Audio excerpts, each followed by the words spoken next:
도대체 진짜 우리가 잡아야 될 그들은 어디 있냐 이 말이에요. 버닝썬, 박광렬, 바티칸 킹덤, 이런 사건들에 뭔가 해결됐다고 착각하시는 거예요.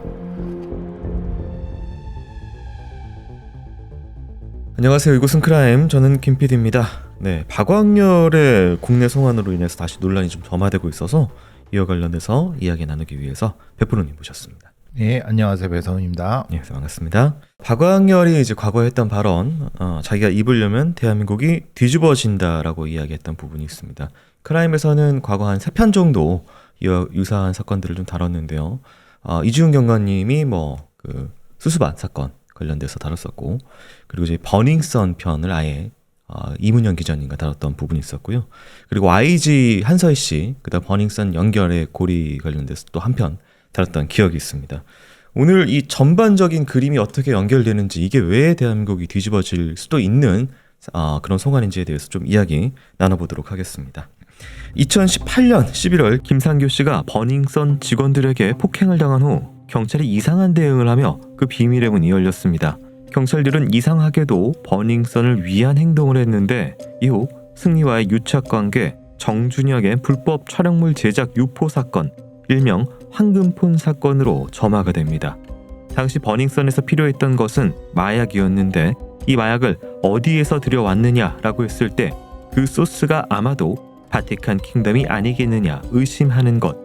바티칸 킹덤은 마왕 전 세계의 국내 총책인데 전 세계가 바로 박광렬이고, 심지어 필리핀 감옥에 투옥되어 있으면서도 국내 마약 시장을 장악했다고 알려져 있습니다. 그런데 현재까지 제대로 밝혀지지 않은 문제가 이 사건에서 경찰의 역할과 진실에 대한 것입니다. 경찰이 의심을 받는 이유가 대표적으로 이용준 형사의 의문사 사건이 있습니다. 2010년 7월 29일 강남서의 이용준 형사가 강남서 내부의 유흥업소 유착관계를 조사하다가 충북 낚시터에서 의문의 시신으로 발견됐습니다. 실제로 강남에서는 과거 유흥업소와의 유착관계 문제가 한두 번이 아니었던 상황입니다. 버닝썬 사건도 결론적으로 경찰 관계자들이 제대로 처벌받은 것이 없습니다. 네, 이 버닝썬 그리고 저희 이용준 형사님 관련된 이야기도 당시에 나눴었는데요. 이 안에서 마약이 또 굉장히 중요한 역할을 또 했는데 그 부분 좀 말씀해 주신다면요. 마약이란 것은 돈이 많이 되는 거죠. 이거를 이제 공급과 수요가 맞아져야 되는 조직적인 범죄일 수밖에 없습니다. 그 정도로 조직 범죄가 커지려고 하면은 당연히 어떤 뒷배경, 묵인, 방조 혹은 공범 이렇게 될 수밖에 없는 거고, 여기까지는 우리가 다 알고 있는 거예요. 그리고 은밀하게 뒷거래를 하는 것이 보통의 것인데, 버닝썬이라고 하는, 말하자면 일종의 굉장히 공개되고 많은 사람이 왔다 갔다 할 수 있고 굉장히 화려하고 이런 공간이 여기에 매게 된다. 네. 그건 왜 그러느냐? 화려한 공간이라고 하면 당연히 연예인 플러스 셀럽이 어떤 매개체가 돼서 마약과 성매매 범죄와 관련해 갖고 네. 버닝썬, 박광렬, 이용준까지 연결되는 하나의 거대 악의 고리가 있지 않을까라고 하는 의심이 네. 많이 불거진 거고, 더더군다나 박광렬의 그 습관적인 허풍, 네. 얘의 거의 80%는 거짓말이다. 제가 생각해도 그래요. 그런데 거짓말이라는 것은 완전히 없는 것에서 거짓말하는 게 아니라 있는 것에서 조금씩 트는 거죠. 부분적 진실이 들어요. 그렇죠. 네. 아니면 그 모든 게 대부분 진실인데 연결 고리가 거짓이거나 거꾸로일 수 있는 거죠. 그것 때문에 지금 이걸 어떻게 다룰 것이냐. 그리고 문제는 네. 다루지 못한다는 거예요. 경찰이나 검찰이나 수사기관들은 이걸 손을 못 댄다는 거예요. 케타민도 당시에 좀 많이 언급이 됐습니다. 이게 알려진 바에 의하면 이제 2007년에 당시 또 많은 연예인들이 이 약물을 복용해서 이게 좀 국내에 알려지게 됐고, 이게 또 무색무취여가지고. 그렇죠. 네. 사실은 예전부터 케타민의 위험성은 알려졌어요. 단, 이 케타민이 진짜 광범위하게 유통되기 시작한 건 사실은 박광렬, 바티칸 킹덤 요때쯤입니다. 그러니까 과거의 히로뽕의 천국에서 약물의 천국으로 넘어가는 시기에 박광렬, 바티칸 킹덤, 황하나, 버닝썬 요게 그 시기가 딱 연결이 됩니다. 이게 말씀하신 대로 이 버닝썬이라는 공간 자체에 구매자들이 셀럽들 그리고 재벌 3세들이 포함되어 있는 그런 유흥 마약이 포함된, 근데 이제 구매자가 판매자로 전환되기도 하는 것이 또 마약 산업이기 때문에 또 그들 셀럽과 재벌 3세들은 일명 권력층, 힘이 있는 사람들이고 그래도 권력층과 수사기관과 연결성이 어느 정도 있겠느냐라는 부분에 있어서 좀 의심이 되는 부분이 있는 그건 거죠. 황하나 건이면 금방 알 수 있는 거죠. 네. 모든 마약은 황하나로 연결된다. 이 얘기는 제가 황하나 사건을 할 때 한마디 드렸던 바입니다. 네. 왜냐? 황하나가 분명히 마약을 하나 했는데 그러면 그 마약은 어디서 나왔을 거냐? 그럼 누군가가 얘한테 줘야 되는 거 아니에요? 근데 문제는 황하나를 둘러싼 그 비싼 변호사들이 이걸 모두 차단시켜버린다는 거예요.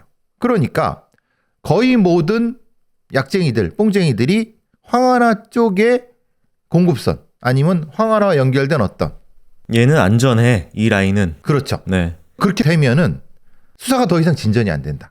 심지어 이 이용준 형사 같은 경우에는 강남서 내부의 인원이면서 과거에 이제 유착고리 관련된 수사를 하다가 아무래도 뭔가 의문의 죽음을 맞았을 것이다라는 좀 추정이 있는 상황인데, 또 황하나 씨 주변에 있는 당시에 이제 법적 혼인 관계였던 남편의 의문의 죽음도 사실 마약과 관계가 있는데 그 부분도 좀 살펴봐야 되겠습니다.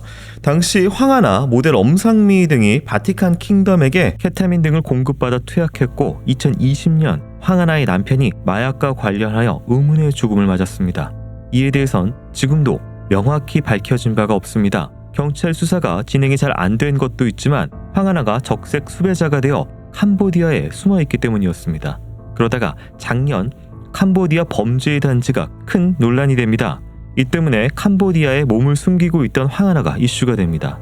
그런데 황하나가 2025년 겨울 캄보디아에서 자진 귀국을 합니다. 12월 구속 송치가 되어 현재 재판 진행 중입니다. 재판 내용은 2023년 강남구의 아파트에서 지인 2명에게 주사기로 필로폰을 투약시킨 혐의이고 현재 혐의를 모두 부인하고 있는 상황입니다. 황하나는 남양유업 창업자의 외손녀로서 처음 마약 투약 문제로 주목받았을 때부터 권력층과의 유착 관련 의혹이 많이 제기됐습니다. 황 씨의 지인은 소송 당시 황 씨가 경찰서 서장실에서 조사를 받고 왔다면서 SNS에 경찰 서장실 사진을 올렸다가 내린 적이 있다라고 진술했습니다. 황하나는 삼촌과 아버지가 경찰청장과 베프다라는 이야기를 지인에게 하기도 했습니다. 실제로 2015년부터 마약 관련 의심이 언론을 통해 나왔으나 정작 수사는 버닝썬이 터지고 나서야 처음 경찰 수사를 받게 됩니다. 황하나의 남편 오 씨가 일명 쭈라가 와서 차를 세우고 마약 투약 자수를 했고 그 차 안에 마약 주사기와 황하나가 있었는데 황 씨는 당시 수사를 받지 않았습니다. 남편 오 씨가 혼자서 한 것이라고 진술했기 때문입니다. 그런데 얼마 뒤 오 씨는 사실 몰래 뽕을 황하나에게 놔준 적이 없고 오히려 황하나가 자신에게 뽕을 놔줬다면서 억울하다며 진술을 바꿨습니다. 경찰에 출두해 진술을 하기로 하고 진술 이틀 전 아파트 화단에서 발견됩니다. 당시 극단 선택으로 판단되었으나 이게 자살인지 타살인지 당시 논란이 됐습니다. 남편 오 씨가 사망하기 일주일 전에는 부부의 지인인 남 씨가 극단 시도를 했고 중태에 빠졌는데 남 씨 역시 황하나가 자신에게 마약 관련 죄를 뒤집어 씌운다고 하고 있었던 상황. 그런데 당시 황하나가 스스로 녹취한 음성 파일 중 하나에 황 씨가 이런 말을 합니다. 남 CD가 바티칸 1kg, 케타민 몇 킬로 훔친 거 여기 증거 남았네. 너 5억 해먹었다며. 네, 황하나 씨 그리고 남편 오 씨 그리고 지인 남 씨가 있어요. 이 지인 남 씨가 자살 시도를 해서 중태에 빠지고 정확하게 일주일 뒤에 남편이 자살로 결국 결론 지어진 의문의 죽음을 맞고 이게 또 당시에 논란이 좀 돼 있었습니다. 이게 다 마약과 관련되어 있었고 당시에 이제 셋이 바티칸 킹덤 관련돼서 야, 네가 바티칸 킹덤에 마약 빼돌려서 5억 해먹었다며 등등 이야기가 오고 저희가 알다시피 바티칸 킹덤은 마왕 전 세계랑 연결된 텔레그램으로 이용된 국내 총책이었다. 이렇게 돼 있었는데요. 어떻게 봐야 될까요? 박광렬의 닉네임이 전 세계입니다. 네. 그리고 그의 국내 판매 총책이라는 게 바티칸 킹덤이라고 알려졌고 네. 바티칸 킹덤으로부터 약을 받은 애가 황하나. 그 중간에 그것을 뭐 빼먹었던 뭐 했던 하는 게 황하나의 남편이든 뭐 친구든 그 얽혀있는 어떤 사람들. 네. 그리고 황하나를 조사하려고 했더니 황하나의 조사가 예를 들면 이런 거죠. 서장시에서 조사를 받았다. 황하나는 삼촌과 아버지가 뭐 경찰청을 베푸다. 뭐 이런 등등의 얘기가 계속 나오고 있고 네. 이게 실제로 박광렬과 바티칸 킹덤으로 연결되는 외국에서의 마약의 공급 루트가 황하나 같은 셀럽을 통해서 퍼졌는데 그것을 유력자들이 황하나를 지키기 위해서 그런 것이 아니라 사실은 황하나라고 하는 어떤 기점을 통해서 지들끼리의 이권 카르텔이 있어서 서로 숨겨주고 했던 것이 아니냐. 네. 승리의 경찰총장, 황하나의 경찰청장 배프. 네. 이게 맥락이 거의 유사한 것이 아니냐. 이게 결국은 버닝썬과 연결이 되고 그것을 파헤내려고 했던 이용준 형사가 죽임을 당한 어떤 추정이 되는 그런 상황들. 네. 그리고 중간중간에 황하나의 남편 뭐 관련된 사람은 자살 당하고 이런 것들이 도대체 하나도 깔끔하게 해결되지 않았고 오히려 이 과정을 통해서 물뽕부터 시작해서 향정신성 의약품이 급속도로 퍼지게 되는 계기가 된 것이 아니냐. 네. 황하나 관련돼서 당시 보도 내용 중에 이런 게 있습니다. 황하나 마약 봐주기 의혹 경찰관 뇌물수수 혐의로 입건 이런 제목으로 다 있는데요. 이게 마약 투약 혐의로 당시에 이제 구속된 황하나 씨를 부실 수사한 혐의를 받는 경찰관이 뇌물수수 혐의로도 수사를 동시에 받는 것으로 당시에 확인이 됐고요. 서울지방청 지능범죄수사대가 직무유기 혐의를 받는 모 경위. 이 사람이 이제 황하나 씨 마약 제보자의 지인으로부터 수천만 원을 받은 혐의가 있습니다. 근데 이 경위는 나 돈 빌린 거다. 빌린 돈이다. 대가성 없다라고 이제 얘기를 했지만 누가 봐도 그 수사하고 있는 사람이 그 주변인들로부터 수천만 원을 받는 게 이거 때문에 수사가 안 된 거 아니냐라는 의혹을 받았던 당시 기사가 있었습니다. 네. 그리고 제일 안타까운 것들은 이렇게 약쟁이들로부터 뇌물이라든가 돈을 받은 애들이 나중에 뭐가 되겠습니까? 뭐 자문 뭐 이런 걸 하나요? 아니죠. 또 약쟁이가 돼서 약 공급책이 되는 겁니다. 아, 전직 경찰이 마약 공급책이 된다. 그러니까 수사가 어렵고 네. 잡기가 어려워지는 겁니다. 수사 방법을 알고 있는 사람이 내부에서 들어가서 마약을 하면은 네. 지금 제가 언급하는 이 사건들의 핵심이다. 왜 박광렬이 그렇게 허세를 부렸을까? 뭐 검사 메슨 목이 날아간다는 둥, 뭐 세상이 뒤집어진다는 둥 말씀하신 것처럼 네. 그런 얘기들이 왜 나왔을까? 알겠습니다. 자, 이제 황하나 씨, 버닝썬, 그 다음에 이제 연결고리를 좀 알아봐야 되는데요. 당시 황하나는 버닝썬을 자주 찾았고 버닝썬 MD와 친했다는 이야기가 있었습니다. 또한 버닝썬의 사장인 승리 역시 경찰 정복을 입은 사진을 올렸고 경찰총장이 배후에서 뒤를 봐주고 있다고 언급합니다. 해당 인물은 추후 윤규군 총경으로 밝혀졌고 단속 관련 정보를 알려준 혐의로 2021년 대법원에서 최종 유죄 판결을 받고 2천만 원의 벌금형이 확정됩니다. 정직 3개월의 좌천이 됐다가 2024년 서울 송파경찰서 범죄예방대응과장으로 발령이 나면서 논란이 다시 제기됩니다. 총경까지 관련된 상황에서 버닝썬 내에 마약 문제를 경찰이 과연 몰랐는지 눈 감아줬는지 그렇다면 대가는 없었는지 의문이 제기되고 있습니다. 또한 박광렬의 마약이 세관을 어떻게 통과했는지 어떤 루트를 통해 들어왔는지도 현재의 관심사입니다. 박광렬이 내가 입을 열면 대한민국이 뒤집어진다 라고 말했고 검사 중에 옷을 벗는 놈들이 많을 것이라고 말해서 논란이 검경을 모두 포함할 수 있다는 의견도 제기되고 있습니다. 네, 이번에 임시로 그러니까 임의로 좀 들어온 거라서 영구히 들어온 건 아니고요. 근데 어쨌든 임시인도. 네, 수사를 진행하고 있는데 또 이번에 수사를 진행하셨던 담당 형사님께서는 오랜 시간 좀 공을 들여서 박광렬을 좀 잡으려고 하셨고 과거 박광렬 관련된 그 마약 그 보도들을 보면 이 형사분 계속 반복적으로 등장하시는 분이 계속 수사를 하고 계셨고 이번에도 좀 들어오셔가지고 수사를 진행하고 있습니다. 기대를 하는 바 저희가 이제 박광렬 수사를 통해서 기대를 하는 바 어디까지 알아내고 싶은 걸까요? 제가 이 사건을 계속 말씀드리는 건 그겁니다. 네. 박광렬을 잡는 건 의미가 없다. 네. 박광렬은 이미 잡혔어요. 그리고 박광렬이 이미 다 노출된 애예요. 문제는 박광렬을 누가 키웠는가? 박광렬 뒤에 누가 있는가? 소위 말하는 윤규군이라고 하는 경찰총장은 아직도 경찰에 근무하고 있는데 아이, 문제는 어느 정도 급이 그게 검사든 경찰 고위직이든 지금 마약 범죄의 뒤를 봐준 거기까지 수사될 수가 있느냐. 네. 그러니까 정황은 엄청나게 많이 나와 있어요. 이게 누가 봐도 의심스러운 건데 언급하시는 그 형사부는 기껏해야 형사과장이에요. 그러니까 아무것도 못합니다. 그러니까 더 윗선이 네. 관련돼 있다면은 네. 힘을 쓸 수 없는 위치다. 쓸 수도 없고 그 네. 사람 말하는 걸 저도 들었는데 그 사람은 그냥 피레임만 잡고 중간 책 정도만 잡는 데는 그냥 오랫동안 추적해왔는데 저는 안타까운 게 그 정도 추적을 했으면은 윗선에 끈앞풀이라도 잡았어야 되는데 네네. 접근을 못해요. 그 이유는 그 사람이 무능해서가 아니라 네. 실제로는 그 위로의 접근성을 차단당하고 있을 가능성이 높습니다. 앞서서 말씀드린 크라임에서 다룬 많은 이 유사 관련된 각각 케이스들 같은 경우를 봐도 예를 들면 그 양현석 씨가 한서희 씨 협박했던 부분, 그 그렇죠. 비아이 씨 마약 투약 너 언급하지 말아라. 근데 한서희 씨가 했던 많은 증언들 중에서 검찰 조사를 받긴 했는데 별로 조사 안 하더라, 안 물어보더라, 뭐 이런 이야기를 했던 게 판결문에 실려 있고요. 그렇죠.